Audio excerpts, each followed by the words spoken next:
Hello, everyone, and welcome to another Utah Business live stream. This one is in partnership with Purple, and we will be discussing a conversation about mass hiring during a pandemic. There are a lot of companies right now that are doing a lot of hiring while we're all working from home and while everything is crazy. So we thought this would be a good group to talk with. Today we'll be speaking with Joe Megibow, who's the CEO of Purple. Since January, Purple has hired about 850 employees, and they're expecting to hire another 400 to 500 by the end of the year. So that's nothing to, it's quite a lot. It's quite a lot. We've also got Erin Simpson. She's the Agile Hiring Team Lead at Northrop Grumman. They are expecting to hire about 1,000 people in Utah, a lot of engineers, but also business and construction side. And then we've got St. Regis Deer Valley General Manager Richard Wales. They're looking to hire about another 200 in the hospitality industry this coming winter. So we've got a lot of great people here to talk about exactly what's going on this year with hiring and how they're doing it. So welcome, everyone. Thanks for being here. Hello. Thank you. So I want to start out by just talking about, what exactly is going on with your hiring this year? Is demand different? Are you suddenly seeing a lot of growth? What is the need to hire so many people this year? Sure. For any of us? Yep, go ahead. All of us. Go ahead, Joe. If you, Sure. I'll jump in. So Purple's one of these new breed mattress, mostly mattress. We do pillows and cushions and other things as well. One thing that differentiates Purple from a lot of the new internet startups is most of those players are really convenience plays. They're marketing product that they work with contract manufacturers to make the mattresses. We invented a very different technology, which you see lovely behind my back here. And are first and foremost a manufacturer. So as a manufacturer, it's a very different kind of business that involves a very different labor needs, and certainly in a time in this global pandemic, different operations to support our workers and keep them safe, but also functioning.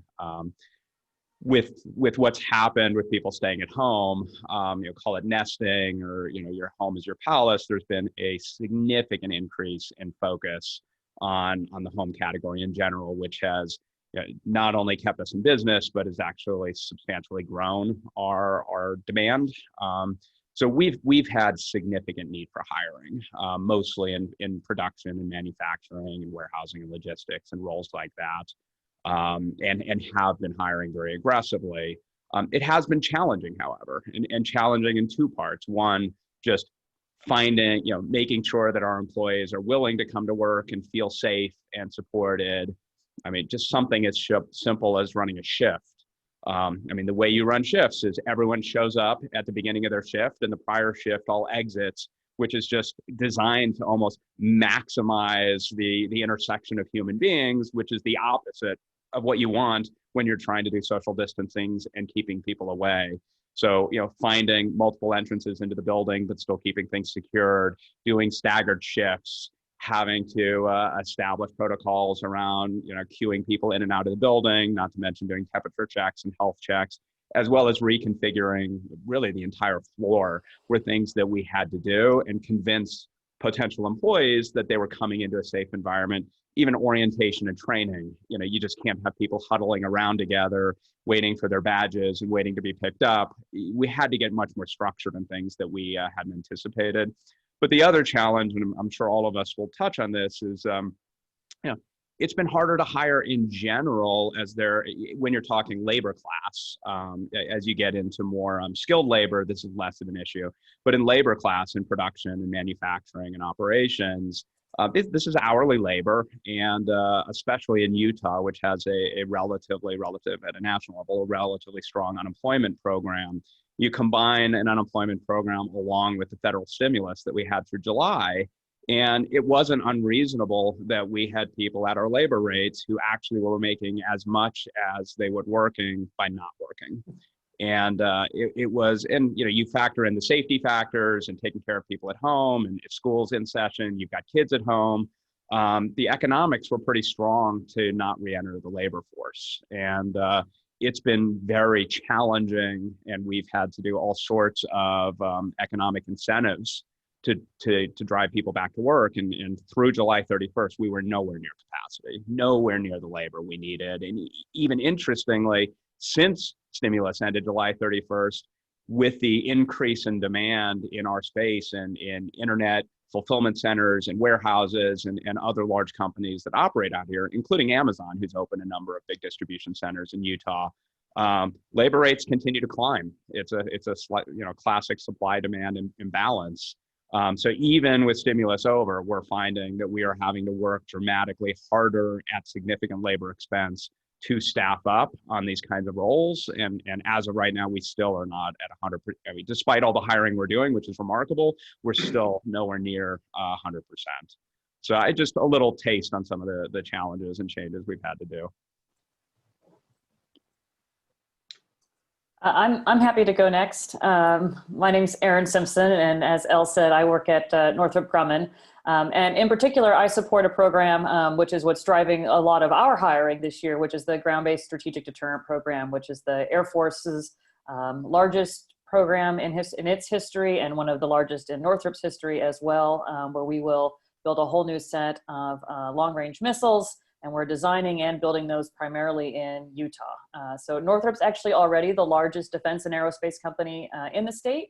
We have over 5,000 employees, and we expect to be adding probably another 2,500 just for this program alone over the next several years. So as we were working on this program, we submitted our bid at the end of last year. I was even working on transition planning last summer from one of our other offices, and we were always targeting a significant hiring demand here in 2020 and into early 2021 as this program gets started. Those first few months are really important, and we wanted to communicate to our customer how dedicated we were to winning this program and to performing on this project by having as many of those folks already on hand when at contract award as possible. So that's been my job. Most of this last year is working to really solidify that demand, to work with all of our engineers and business leaders to understand exactly the different kinds of skills that we need to be successful.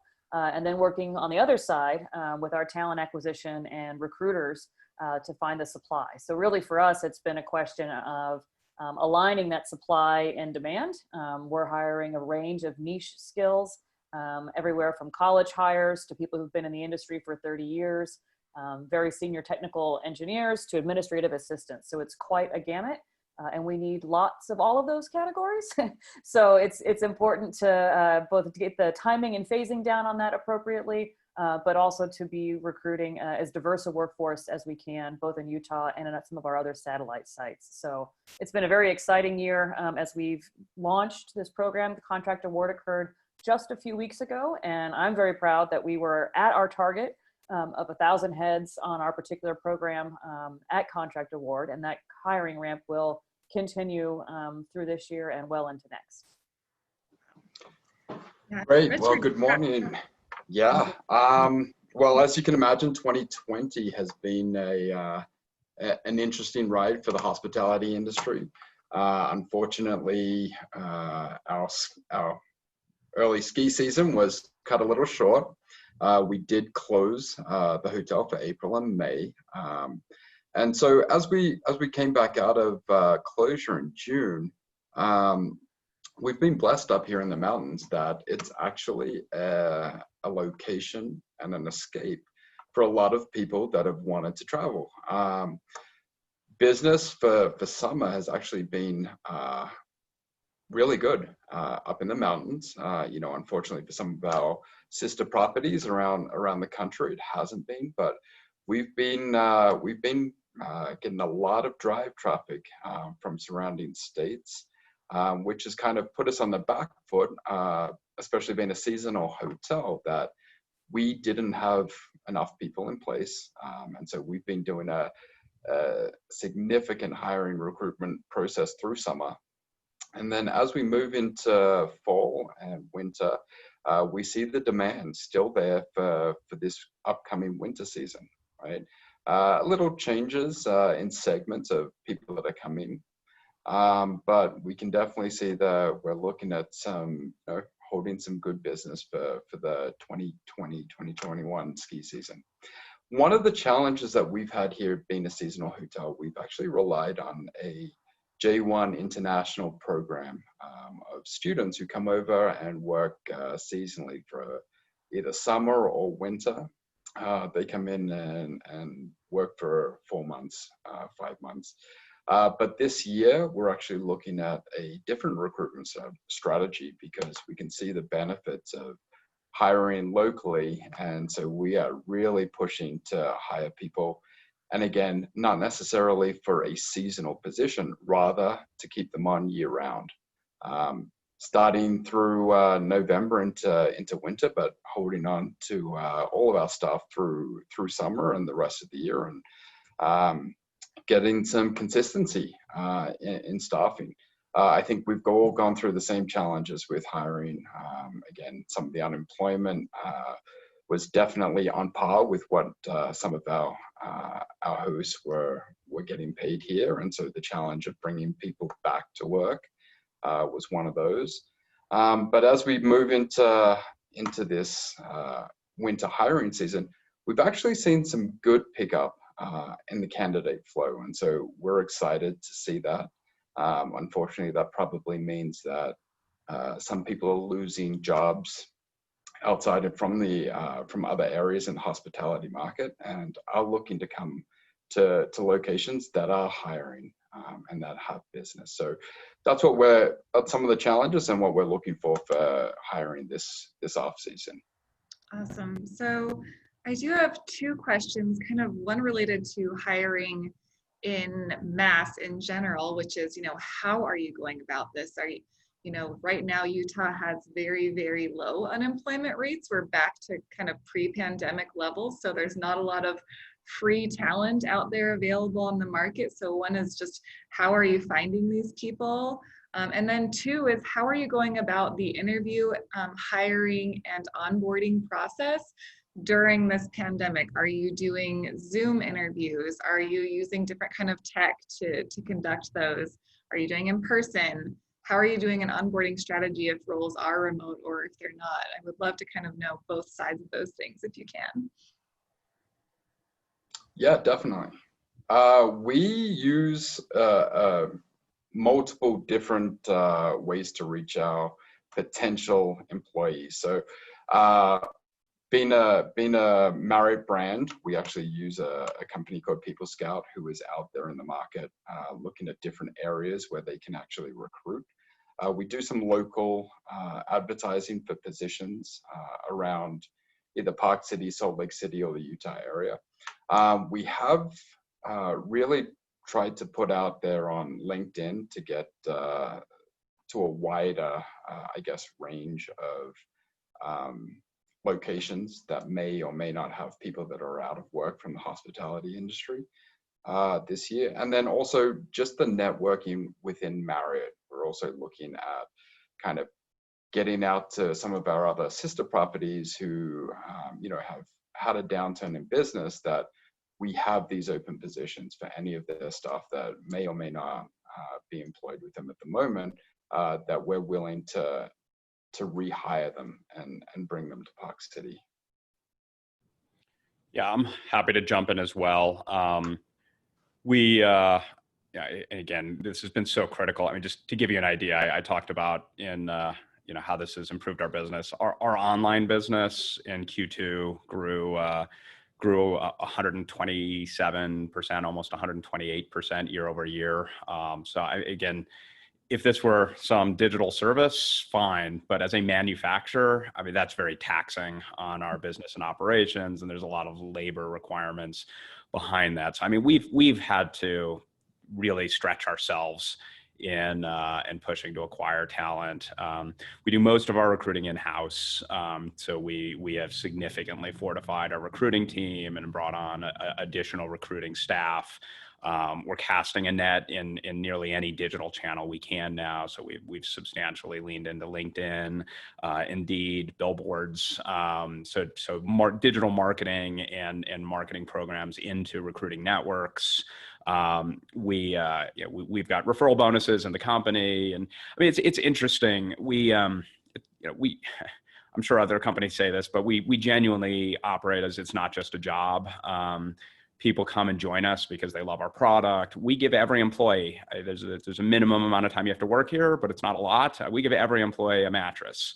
And we have employees who come to work with us just because it's frankly a great economic exchange on having access. I mean, our mattresses are not inexpensive. They're in the $1,000 to $3,000 price point. These are not value plays. And, our employees love our product and they engage, and that gives us some advantage, but it doesn't change the fact at the end of the day, you got to put food on the table, and we need to make sure we have compelling jobs, a good work environment. We've leaned in more virtually for corporate jobs, and more face-to-face for jobs in our facilities. I mean, there's been a difference there, and I suspect that'll come up, but happy to talk more about that process when you'd like. Yeah, I do want to know that process. How is Sure. that? I mean, that's a lot of people you're hiring this year. It is, and we've had to get much more efficient in recruiting processes, sort of reduce touch points. So where perhaps in the past it was maybe 6 or 8 interviews before hire, we've been trying to get down to more of 3 or 4. On the corporate side, it is involving a lot more video. I mean, I'll tell you, even personally, I was out of town for more than a month for some family obligations, exactly as I needed to hire my own a new executive assistant, and actually recruited, interviewed, went through the process, hired, onboarded, and started an EA who I'd never met face to face. Which the idea that would ever happen, a year ago, I would have said that's preposterous. So I'm like, come on, hop on a plane, let's get together. But it just wasn't safe or reasonable. So I mean, even for me personally, I felt that. But we've had to engage a lot more. And even in terms of talking about on the corporate side, we cast a net beyond Utah, and we relocate talent here. Even that engagement has changed. Ordinarily, it would be, okay, you're hired. When can the movers show up? What's the point of that, to just come and work in your home in a different state? So I mean, even how we've been thinking about casting that net and bringing people on board, it's been more of a, okay, the later of, perhaps you've got a couple months to get here, or when we reopen our corporate offices. And which has actually been very attractive to candidates, and I think has given us access to some pool who, in their mind, I think get to try us out with a little less risk before you fully disrupt their lives. Sorry, what was that, Elle? Hires that are outside of Utah, not even living here. That's right. Oh, wow. Interesting. Yeah. But you have the expectation that they would move here. That's right. These are roles that the job is in Utah. The job is here at corporate. They would have, again, moved very quickly here for the job. But the notion of moving and finding a home and that process is complicated right now with social distancing and the safety concerns, but also practically moving across the country and that disruption to just spend most of your time working in your kitchen. It doesn't matter if you're in Atlanta, Georgia, or Salt Lake City. Video is video. So I mean, we've had to even change our thinking and our processes and the contractual expectations that we put in place with new hires, that I think has actually improved our ability to acquire talent, as I think that becomes a mutual win for both sides. That's really interesting. Yeah. And I think that's something that we're experiencing a bit of too, on the defense side. We've actually relocated a couple hundred employees from California and elsewhere to this new campus that we're building in Utah. A lot of our work, as you might imagine, is on site. It requires special security procedures in closed areas. But we do quite a bit remotely. I'm remote and have benefited very much from not being on an airplane every week this year. And I think has seen certainly some productivity improvements on that front. And in particular, I think our recruiters, we really have benefited from the current arrangements. They can work from home and kind of be dialed in and do interviews and be sourcing candidates without some of the distractions that you might have in an office. And as Joe said, we're able to rely on recruiters across the country and not just those who might be local to a particular Northrop campus in California or Alabama or Virginia. So for us, we've really been able to, I think, distribute the recruiting and the sourcing. We do a mix of what we call active and passive sourcing. Passive meaning that candidates come to us. And we obviously use the job boards and other sorts of things that are focused on aerospace and defense positions. But we do a lot of active recruiting too. Not just the fact because of that Utah has such low unemployment rate, but also, skilled systems engineers and skilled financial modelers typically are employed. Most of the folks that we would like to hire already have a job. And so we need to go out and kind of convince them to at least give us a try, give us a look. And we place that in a very specific sourcing team. And then those folks get handed off to our recruiters once they agree to have some initial conversations. So while we've distributed the recruiting elements of this, we've actually been doing almost exclusively in-person onboarding. A few variations, to that, but we even had, and I was quite surprised at this, we had almost 200 interns this summer, and I think over 170 of them came in person. Now, a lot of them were local to Utah and, didn't want to dial in from their folks' houses or from dorm rooms or whatnot, but many of them were from outside the area and were keen to have the experience of going to work. And I think one of the things that has supported our ability to do that, we had special procedures for some of that onboarding. But also part of what's allowed our workforce to stay safe has been the relatively low COVID rates in Utah, and that's been really important to both our relocating populations and to our new hires as they come in. And I know those numbers are shifting just a bit right now, but it remains really important to us, as large employers and as participants in the economy to try to keep those public health numbers as low as we can, so that folks who need to be in the office because they can't dial into a classified network from home, are able to do so safely. It's interesting because all three of you mentioned the need for your company to be an exciting place for people to work. Like you kind of need people to be, I want to come work for Northrop Grumman. I want to work for Purple or Deer Valley, because that's kind of the only way you're going to get talent, which is interesting because that kind of makes the HR situation, the culture situation, even how you negotiate what stuff is done in person versus remote will be of best benefit to the employee in order to attract more of them. That's fascinating.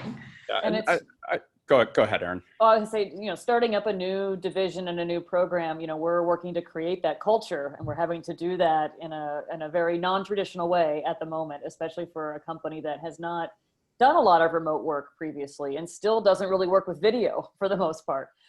So finding, creative but meaningful ways to build that culture and create that sense of team in a new program, in a new organization has been a challenge, although one that I think everybody will remember that they were, in the first year of the program and in the pandemic year. So it'll be memorable one way or another. Yeah, culture and culture is such a big part of hiring and retaining employees. It is so challenging. Fortunately, we have a lot of people who've been here a while and they remember, but we're getting to a point that I'd have to run the math. I wouldn't be surprised if a third of our employees on the corporate side have never worked in our offices, which means they really haven't had a lot of that face-to-face engagement that is such a big part of who we are. And we are doing things, whether it's communications, I do a bi-weekly all hands with the entire company over video and set it up as sort of a ask me anything. And they do. but it gives us a chance to engage and talk about what's going on, good, bad, or otherwise. But even, opportunities to get everyone together, we're coming up to holiday here and everyone would ordinarily have a holiday party, or we normally over the summer We bring everyone. Utah's very family oriented, which is terrific, and we bring everyone and their families to a local amusement park here, a lagoon, and matching T-shirts on everybody. And it's just a remarkable thing to have all the families together in the sea of purple going through the park. You can't do that right now, and it's just so disappointing. So, I mean, we've had to invent other ways to bring people together. One thing we're doing that I'm very excited about is we rented out a drive-in movie theater for 2 nights and are running everyone through where we can bring them together, take care of them, and be together while we're being separate with your families, which just that kind of creative thinking that my team has come up with and finding ways to bring us all together is just, we're having to reinvent how we think about culture and engagement. Yeah, no, definitely. I think culture's a big one for us, especially in hospitality and especially providing service to our guests. We want people to be part of the family. We want people to really embrace what we want to do for our guests. And so, the other part for us is it's a career. We would love to see people come work at St. Regis in Deer Valley, but then also being a part of such a big company, Marriott International, they have career options to move around or travel anywhere in the US or even international. So their careers can continue well past the St. Regis Deer Valley. As we go through, I think for us, we've been lucky, I guess, to be a little bit ahead of the curve because of the remote location where we are. We've kind of been doing this for the last few years, that a lot of our interviews are actually on Skype or on telephone because people are coming from locations outside of Park City and even Utah. And so I think the team here is traditionally used to interviewing people online and making those judgments and assessments for them to continue the process and then onboard at the property when they arrive. So we're kind of excited to continue doing that, and especially in this COVID world, like a lot of people don't want to come in for interviews in person anymore. Yeah, I think that it has become a big part of the conversation, especially, a lot has been made of the decentralization of California and Silicon Valley in particular, because we've got these companies, Twitter, Facebook, Slack, saying everyone's going to be remote indefinitely. And then we've got Google saying, nope, stick around, we're going to be back in person, and how that's created this weird sort of flocking to Twitter and Facebook of talent, because the talent is like, I can live in a place where I don't have to spend $5,000 on childcare. I'm interested. And so I think that's an interesting component, the remote work as benefit of a company kind of thing. Like, how do you make sure that you're not going to lose people to more remote jobs, or if you're going to stay remote so that you attract talent, how do you keep those people engaged? It's a unique time. I would love to know your thoughts. Yeah, I do think part of it is it's all hypothetical right now. I mean, right now, everyone's in the same boat. It's an even playing field. I mean, there are very few companies that have fully opened back up. And certainly, if you look geographically, there tends to be a lot of consistency geographically in a market. The question is, what happens when some companies open back up and others don't? And I also think even those that don't open back up are still going to have corporate presence, which even within a company, I think is going to create challenges. When everyone is remote for a meeting, again, it's an even playing field. When half the team is face-to-face in a room and half the team is remote, it creates imbalance in engagement that none of us have had to deal with at scale yet. Or maybe Richard, some of your business you have, but I think most of us haven't really had to engage with that. So I think there's a lot to be played out. I think the promise of this is better than the reality. There's also the factor that a lot of people, especially in larger metros, are struggling to work from home for the long haul. You can do anything for a short period of time. You can fight through it. But with dual working spouses and kids, and not everyone can afford a space that everyone can independently find their corner of the household. And for a variety of reasons, there are a lot of times that people really need to get out of the house. I mean, it's easy to talk about happy type A personalities, but this, one of the things we've had to do culturally, we didn't have to do, we chose to do, is, we put in place a top shelf, above and beyond what we had, employee assistance program, an EAP, just to focus on the well-being of the emotional health and mental health of our employees, because this is a drag. This is not great for a lot of our employees. So the idea that everyone works remote, I just don't think it's sustainable. And I think there's only a certain population of people that's going to work for. And in a hybrid setting, I think it remains to be seen how attractive that really is. And I'm a little skeptical. We've had a slightly different orientation. Northrop Grumman is a very large company. We have 90,000 employees across the country and even some overseas. And so we're used to sort of a version of this hybrid model where you'd be dialing into a call for a program that's headquartered in California or Virginia, but you're in Florida or you're in Alabama, for example. And that's never fun, right? When they're all at a conference table talking and it's all kind of muddied and muffled. So I'm hoping that we're able to use this opportunity to develop some, if not best practices, some better practices on how to manage what's already a distributed team.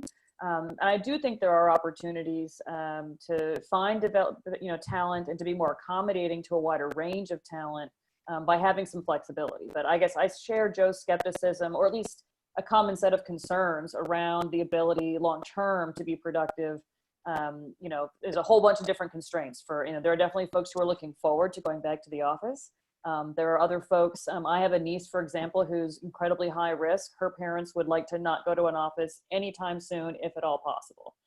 So there's finding ways, and I think this is the opportunity that we have as leaders, both on the corporate side and within our people and talent and HR, segments, to find how do we set up our employees for success. How do we not only find talented people, but keep them productive and engaged across a variety of circumstances. And that's, for a large hierarchical company like Northrop Grumman, can be a bit of a challenge because we've had a lot of time to do things in a particular way. And parts of the workforce have been pushing us to make some changes for a while. And now we have a very large external shock that might provide opportunity for a few more changes. So we'll see. I mean, I think that's, there's certainly a room for the pendulum to swing all the way back and for us all to put our suits back on and our nice shoes and go. I have some nice shoes that have not been worn in a very long time, but they're getting lonely in there. But I do think that there's some opportunity to learn and hopefully to get the benefit of that, not just at the corporate level, but for our individual employees as well. Definitely. As you can imagine, the hospitality industry is a very hands-on business. So remote working is only a few people within the hotel can actually do that. But what we've seen is actually from the other side. So we've had a lot of our, for example, summer business, as we engage with some of them, they're on the road, they're traveling because they have the ability now to work from home. So we've seen that, and we've seen that kind of push through this fall, where people have some of their kids or children are out of school doing remote schooling. And so why not come to Park City, and I can work from home, the kids can school from the resort, and we can also enjoy and explore the outdoor activities. So we've seen a big push from that. And I think even in the area, Park City, you've seen a lot of people moving, conversations with realtors around town that people are moving from some of the big cities or some of the big metro areas because their jobs are allowing them to now work remotely. So again, why don't I get out of a high-paying metro area and come to Utah, come to Park City or the mountains, and quality of life is much better for some of them. Yeah, I think that's really fascinating. Even at the beginning of the pandemic, my husband and I looked at Park City and we were like, maybe we'll move up the mountain. And then we were like, oh shoot, everybody had the same idea. Yeah. So true. But definitely, even in our own household, we spent a couple of weeks in Montana working from there. We spent a couple of weeks in California with family working from there. And so there's certainly some interesting things that have been happening. But I think what's really fascinating is with all of you hiring so many people at once into an environment where they're not necessarily meeting, in some cases they are meeting face to face, and in some cases they're not. It's interesting because how are you creating that sense of community, whether it's in person, whether it's in a hybrid environment, or whether it's a fully remote team? Even our team has constantly gone back and forth on what we're doing because it's so tricky. We were fully remote for a while, and then we were like, I feel like we need some in-person interaction, but at the same time, exactly like you said, how do we keep it an even playing field so it's not like some people are at home and completely missing out while others are in the office? And so we've kind of done this hybrid thing where we're just in the office on Tuesdays and we have all our big brainstorming meetings, and then we're home. And we still have our in-person events, so we've been going to those and seeing each other at that, and I think that's helpful, and the whole team is expected to go to those things versus, so we've kind of have the hybrid thing going on, but then again, we're not hiring a bunch of new people that all don't know each other. So how are you going about that onboarding, culture creation, keeping the vibe and the community and the engagement going? Yeah, I'll kick in. I mean, obviously, onboarding and training had to change. Again, throwing a bunch of people in a classroom for 4 days just isn't going to cut it. So, I mean, frankly, I mean, Erin was talking about this too. It forced us to step back and really look at the effectiveness of these programs and best use of time. There's a lot of onboarding that was kind of just necessary, and HR things and stuff around benefits and things that there are probably more efficient, effective ways that just didn't require sitting in a classroom all day. And we've shortened it up. I mean, we've actually shrunk our entire onboarding process from what was 4 days in a classroom setting to 1 day in a classroom setting with a bunch of ancillary support offline or online, but out of the classroom. That has helped. We've used larger areas where it's one person to a table, everyone's masked. Large break areas for lunches. I mean, we are fully supporting social distancing, which is just even on day one culturally establishing that's how it's going to be here, especially in the manufacturing facility. We're just not messing around. I mean, it's basically the corporate uniform. We've had to change how we approach things that way. But the cultural side, the shadowing and sitting over the shoulder of someone is much more difficult when you're remote. And we have basically had to mandate to the hiring managers, a certain cadence of making sure no matter what, no matter how busy, that you're doing daily video check-ins and encouraging them to, do the tag-alongs and bring them into meetings where appropriate, and find ways to introduce and engage the employees. And on the team side, what we've encouraged is, our travel budgets have gone, just dramatically down to nearly nothing. We're not feeding people in the office anymore. I mean, there's a lot of OpEx that's gone away. So we've been finding ways to open some of that back up, and it can be as simple as, it's a little expensive, but not compared to what we were doing.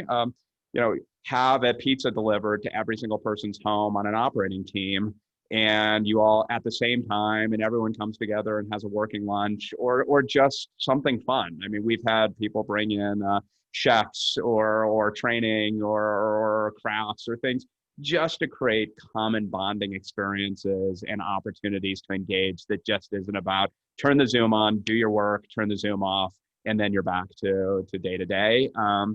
We've had to get inventive, and part of it is opening that budget, encouraging the managers to do that, a lot more managerial training to try to create those opportunities to build those employee connections. I think a that's lot probably. of your, Go ahead. Sorry, expand on Elle. that really quick because Joe, a lot of your employees are on the fulfillment side, on the manufacturing side. So that is necessarily in person. And Aaron, you could probably speak to this as well. So how are okay, you're training them in person versus and online, but then they're going to be in the warehouse, right? Well, and much of what I was commenting on, it was the call center or the corporate side or engineering or, places that aren't necessarily, I mean, we can't manufacture in your garage. I mean, we all have to be at the manufacturing center and where the trucks show up to receive product and so forth. So much of what I was talking about is the other side of the organization, which isn't then going to be thrown into the mix. For those that are face-to-face and operating at the facility, obviously it's less challenging. It's more of just if they haven't already been working in a safe environment over the last 6 months as everyone's had to shift things, making sure they understand the processes and the rules of engagement, as it is very different. I mean, lunch used to be everyone ate lunch at the same time, and it was a great chance to get off the floor and engage. And I love walking out at lunchtime in the plant. And I mean, it was just a vibrant, really interactive experience. We can't do that anymore. It's 1 or 2 per table on tables that used to hold 8 or 10 people. We stagger lunch shifts, so we minimize the number of people through, which just means a lot of these opportunities for engagement, and whether it's knowledge sharing or just socializing, have gone away. And some of it is what it is. We're all working through this together. But again, we've had to find other ways to bring people together, whether it's virtual or otherwise. I was going to say that, a lot of this is just, it requires you to be much more deliberate than you would be otherwise. It's sort of the difference between going home to your parents' house and going to your in-laws' house, right? Like everything is just a little bit more careful and planned and whatnot. But we may be lucky. The first building on our campus doesn't have a cafeteria yet, and so that's coming. I think later in calendar year 2021. So maybe we'll have a vaccine and some better opportunities for interaction at that point. But all of these things remain challenges, and I do think though that there's opportunities. We talk about culture both in terms of engagement, but it's also been one of our corporate values has always been around safety. And that's true, whether you're checking for FOD on a airplane manufacturing line, or working with, literally rocket fuel or other sorts of things that make very loud explosions when bad things happen. This is just another opportunity to reinforce the safety culture that we have at a lot of our manufacturing facilities back into our more corporate offices, and to make sure that our engineers and our designers see safety, not just as a thing that happens in a manufacturing center, but in the corporate offices as well. So there's, I'm not an optimist by nature necessarily, but I do try to work pretty hard to see, given all of the challenges that we are experiencing, how can we use that to improve, our overall talent profile, our overall performance, and make sure that our customer and the taxpayers are really getting the best value given the challenges that we're performing under.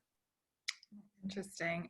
I am kind of curious, I have even my brother-in-law, he works in aerospace in Colorado Springs, and he was saying he just got a new job there, and he's got to be working on telescopes, and he's like, there's nobody I can ask questions on how this telescope works because we all have to be far apart and we're not all here, and there's some kind of frustration there. So how do you deal with that when you've got a very tangible, we're building missiles, we're working on these things, and making sure everybody has the resources they need? Yeah, I mean, I think certainly the question of masks and social distance, becomes pretty important. I think one of the things I was thinking through the evolution of our onboarding process, and how it was incredibly strict, for example, in late April and May, and has evolved as our understanding of this particular virus has evolved as well, right? And how we've come to understand how useful masks are, how we've come to understand the importance of circulation, and sort of airflow as well. We can be a little bit, I want to say lax, but less anxious about surfaces. And so you do have some opportunities to adjust your, person-to-person contact. I haven't been out to our manufacturing floors in Utah lately. I definitely spent some time there last year. Some of them are honestly fairly automated. They're not dense manufacturing lines like we have in California, for example, where you still have literal, wrench turners and whatnot. There's been a lot of investment in automation over the last 10 years. And so you have the ability to remain a fairly distance in a lot of instances, but you're absolutely right that some of the knowledge transfer, whether to new employees or to junior folks, is frustrated in the current environment. And that's, I think, both true on the lines themselves, but probably even more importantly, as Joe was highlighting, in the lunchroom, right? In the canteen, after hours, on work travel, all of those things where, a lot of us really learn the ropes of a particular job are challenged at the moment. And we're going to need to, I think, spend some time investing in people and rewarding those who've made it through this period, by making sure that they get good opportunities to make up for some of that, when we're able to be a little bit more closely packed in again, and whether we're in the office or on calls, interacting person to person. Yeah, that's super fascinating. And I imagine, Richard, that you don't have quite the same problem when you've got a lot of people interacting, but what you do have, which sounds kind of intense to me, is a lot of employees that are in person now interacting with people that are from all over the world. And I'd imagine that is probably a bit of a health situation that you've got to be constantly managing. How are you managing that? Correct. No, I think that's actually been a big focus for us as a hotel, but also Marriott as a brand.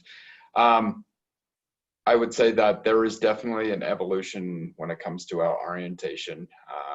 Traditionally we would be talking about the history of the brand and all of the good things, I think. But now when we talk about orientation, we start everyone off with it's a commitment to cleanliness, right? And it's a rigorous training that they have to do. Some of it in person, some of it online, but it takes them through every step of their job, and not just their job, but a lot of the jobs around the hotel. And how do we maintain our cleanliness standards, right? And so in part, that's also part of the reason why we've increased some of the staffing in the hotel and we're hiring, is because cleanliness is by far the number one priority for the hotel, with so many guests coming from all over the country and still some internationally. So making sure that everyone is safe. We follow some protocols of masks, and again, in all Marriott hotels across the country, regardless of what county,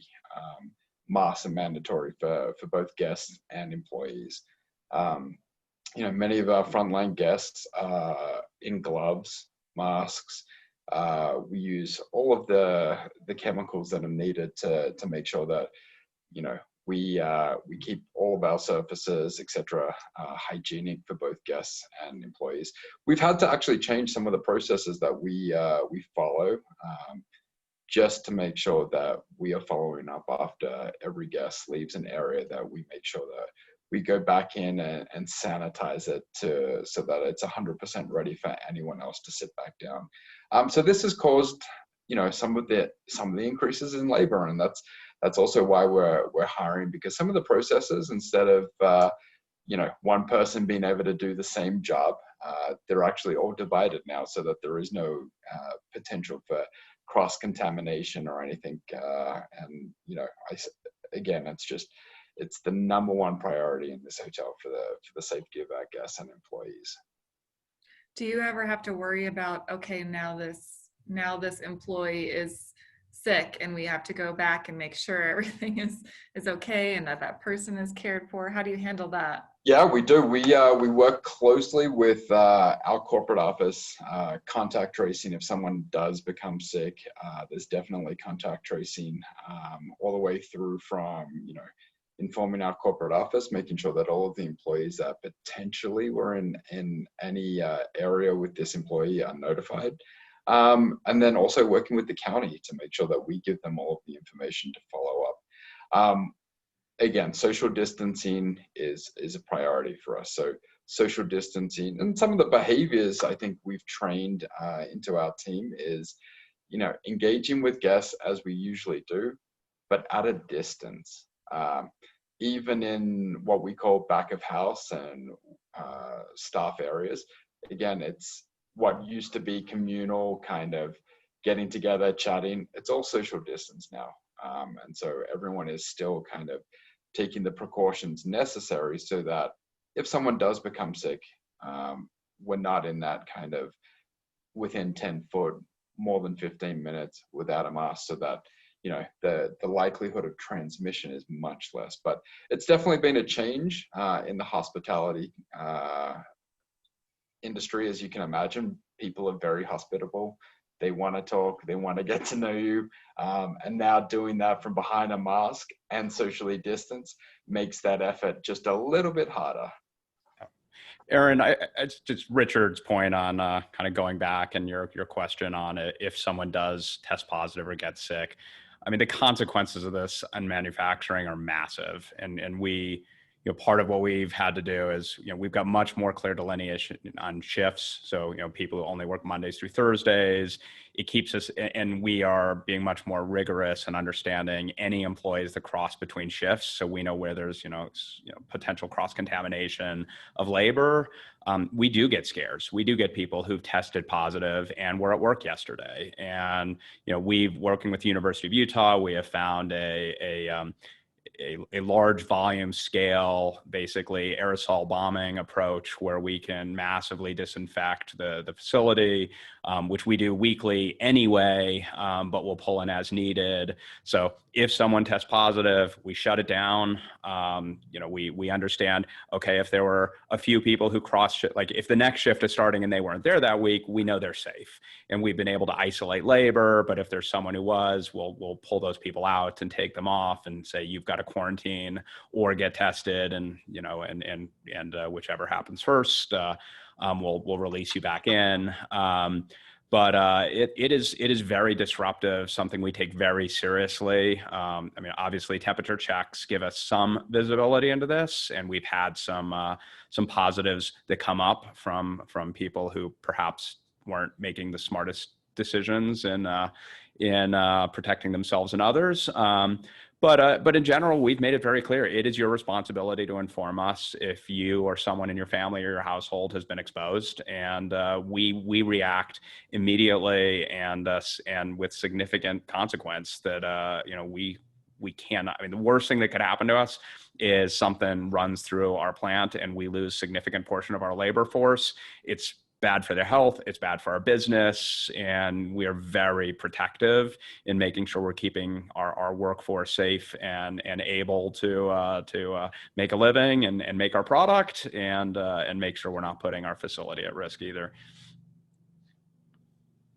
Yeah, I think that element of it is super fascinating because we've been having these like 300 person events about every week or so.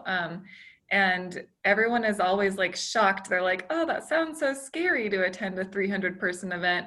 But when you get there, you realize that everything has just changed. And now, tables are so far apart and there's only 5 people at them instead of 10. And our events are at like space double the size of what they usually are, and everyone's just further apart. And like there's definitely ways to do the in-person situation without having this like horde of people that everybody thinks of when they think of like 300 people in a building. So it's cool that you guys are starting to implement these ways. But I am curious, Aaron, you mentioned automation as part of your manufacturing process.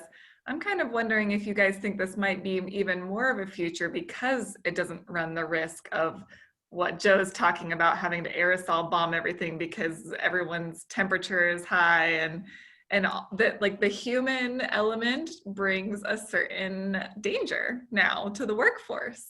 So do you see that evolving more in that direction? Yeah, it's interesting. I was actually doing a panel earlier this week on the impacts of COVID on the defense industrial base. And sort of in particular, will we see changes to things that Department of Defense is interested in buying, or the way that we want to build things, with technology trends in the future. And I do think that I don't think that COVID necessarily changes our direction or changes these trends, but I think it has the opportunity to accelerate a few of them, right? So the question is just which ones, right? Which things are going to get kind of pulled the brakes on, and which things are going to go faster. Automation has been a trend in manufacturing for basically most of my lifetime, going back to automotive production, in the 1980s. There are lots of reasons why companies have come to prefer it. Or at least come to invest heavily in it. And I think that most of those reasons still hold, right? And it's everything from the challenges that Joe was talking about in terms of finding manufacturing labor, it's tax advantages, it's, you know, repeatability and replicability and precision and all of these things. Those all still hold. And so my guess would be that this particular crisis provides potentially additional incentive, helps maybe win a couple of arguments in a boardroom somewhere, you know, for any holdouts on a particular, you know, program or line, but that this provides some added incentive to maybe do that next round of investments to further, you know, push companies down that path. But you know, we'll see. I mean, there's limitations to automation on a lot of ways as well. You know, we have a large cyber business, for example, at Northrop Grumman, and they'd be the first to say that there's some risks by making everything based on electronics and automated procedures. So, you know, I think that there's room for a lot of touch labor in a lot of these things as well. But I do think that COVID has the potential to accelerate a few of those trends. Joe, are you going to go automated anytime soon? No, we have been investing in a lot of automation, as well as finding partners that can take some of the less value-added work out of the facility and bring it in fully ready to go. I mean, in our case, it's really just we're scaling so quickly. The labor and space requirements to support our growth become untenable. So it's not so much labor versus automation. It's more of how do we have an appropriate growth in labor, because we are and will continue to be hiring for quite some time, but be able to get sort of geometric growth or disproportionate growth in total yield and output. And some of that is just better engineering and processes where we get, you know, faster cycle times or just better yield or improved quality just that much more. You know, or genuine automation where we can have fewer people on a single line producing the same amount of output or potentially even higher output.